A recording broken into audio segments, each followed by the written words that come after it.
একজন মুস্তাফতি তিনি শুধু ফতোয়া জিজ্ঞাসা করেই চুপ করে থাকবেন না, তিনি কোনো আলেমের কাছে মাসআলা জিজ্ঞাসা করে চুপ থাকলে হবে না, মাসআলা জিজ্ঞাসা করে চলে গেলে হবে না।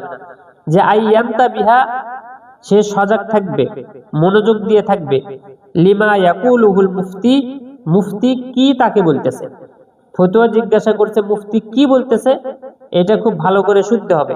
বিহাইসু লা ইয়ানসারিফু মিনহু ইল্লা ওয়া ক্বাদ ফাহিমাল জাওয়াবা তামামান, পরিপূর্ণ উত্তর না নিয়ে সে সেখান থেকে যাবে না। এটা হচ্ছে মুস্তাফতির কথা। মুফতিও তাই, মুস্তাফতি যেই যেই কারণে জিজ্ঞাসা করা নিষেধ, মুফতি সেই সেই কারণে ফতোয়া দেওয়া নিষেধ। আমাদের এক পক্ষের উত্তর দেওয়া চলবে না, বিস্তারিত ভাবে উত্তর আমাদের দিতে হবে। এটা মুস্তাফতি। আমরা শুধু এখন জিজ্ঞাসা করেই চলে যাই, আমল নাই, বাস্তবায়ন নাই, হুজুরকে ঠেকানোর জন্য, সমাজে বিশৃঙ্খলা করার জন্য আমরা এমনিতেই প্রশ্ন করতেছি। যে প্রশ্নটা আমাদের এইভাবে প্রশ্ন করা উচিত নয়। রাসূলুল্লাহ সাল্লাল্লাহু আলাইহি ওয়াসাল্লামের কাছে সাহাবায়ে কেরাম জিজ্ঞাসা করতেন তারা আমলের জন্য।